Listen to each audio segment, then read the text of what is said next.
So let's go. I will try to exploit the symmetry in the flag. Um, Basically, what we have to do is three rectangles here, one big rectangle or square in the middle, and replicate a couple of stars and nicely align them. So, what I like to do when I work with a base bitmap is to create a base layer that I will lock so the bitmap doesn't move when I work with it. Yes. And I start drawing in a layer on top of that. And there's a bit of unfortunate thing that there is white color used on the flag and the document base color is white, so I will change that to something a bit darker. Okay, like this. Let's try this. So let's start. I will lock the base layer, so I can't select this image anymore. Let's start with the rectangles in the corner. Yeah, important setting is here. Is the snapping. I want to snap here in the corner of the image, and I will then want to snap the rectangles against themselves so there is no gap. So let's start here. I don't have any fill color. That's unfortunate. Oh, why I don't have any? Yeah, because I selected the locked layer. Unfortunate. So let's try again. Okay. Nice in the corner.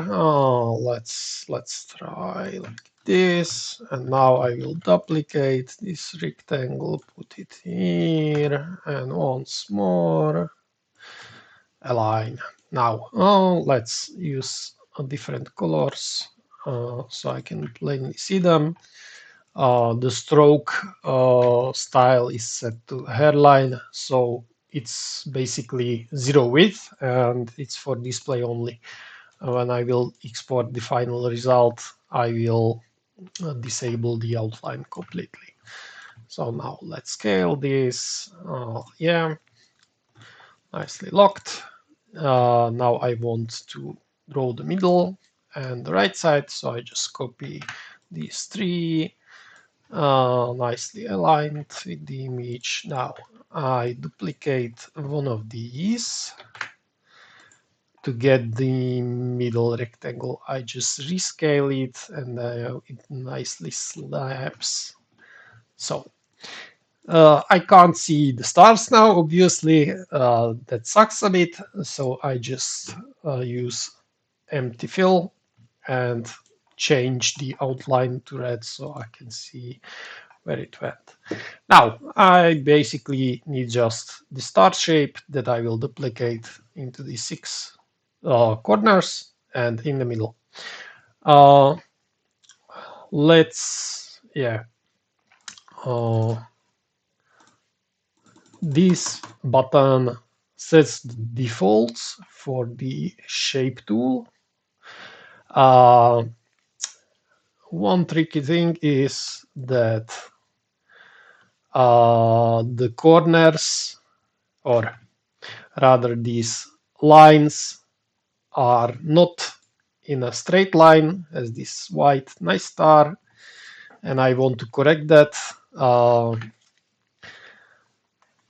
What I have to do now, the controlling handles are at the bottom, which I don't like. It complicates things, but there is a nice setting to turn it upright. Yeah, now it's up. And now I have to adjust this control node so I have the star nicely aligned. But if I do it by hand, it's a bit tricky. I can use control to limit the movements, but yeah, I messed it up already. So let's just reset it again. And basically the easiest way to set this is by adjusting the spoke radio. This in effect will move the handle to the center of the star, and I will have to just watch when it aligns nicely. So let's get to a smaller size. Yeah, this looks almost correct. But if I put a guide here, I can see that it's not completely on, so I have to move it one more point. Yeah, that's it. So I have the base of a nice star. I will use a different inside color or fill, and now I will rescale it. Let's move the guide away. Yes, like this, I think. Let's center it and make it a little bit taller. Whoop, like that. Okay, I have the base one. So let's duplicate it and move it straight up and duplicate it again, move it straight down. Now I'm not sure if the gap between the stars here in the middle is the same as the gap between these. So let's try to duplicate these two, move it to the side. Yeah, it fits nicely. Now, one more thing I want to do is to have the space between the stars even, and I want it to be perfectly even, not just aligned by hand. So what I can do is to use the align and distribute tool and align the centers vertically. So let's use that. I think it moved, but just a few pixels. So I'm sure it's perfectly aligned. Let's duplicate these two. I put them roughly in place, and what I would like to do is to align them with this middle star. How can I do that? I can either create a group and align the group with the star, or use this setting, move align selection as a group. Let's try this setting. I will move it away on purpose.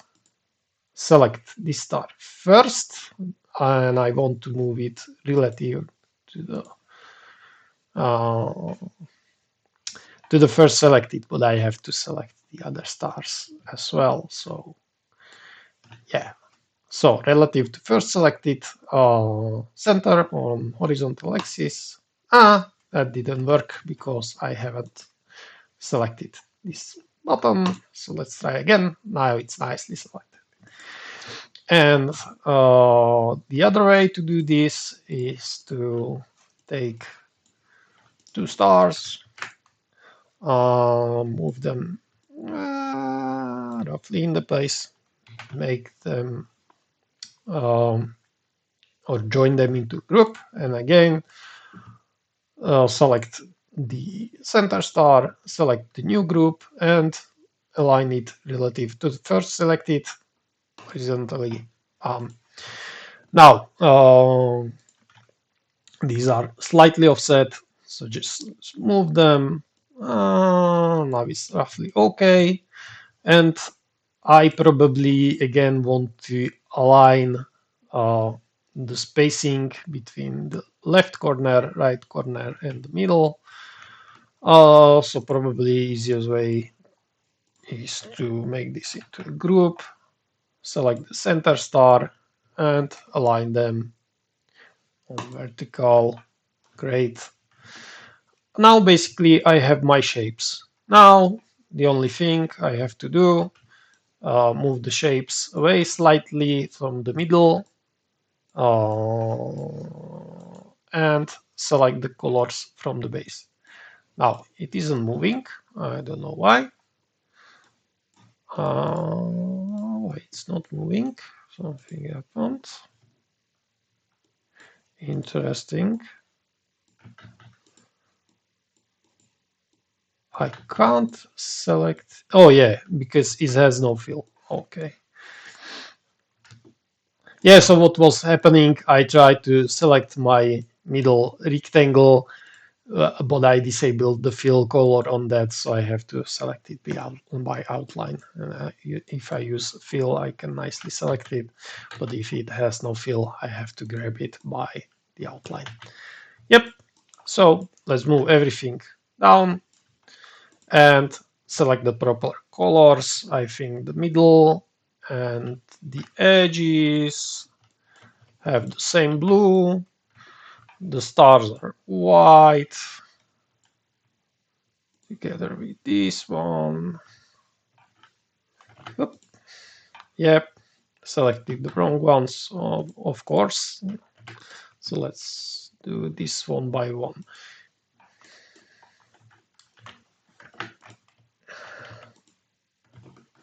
Okay, let's do the red.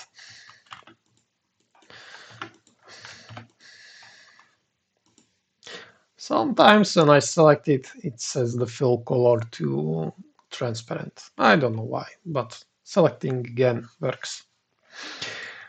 So yeah, or just let's use just plain white. Okay, now I have my colors, and what I want to do as the last step, I want to disable all the outlines. And I'm done.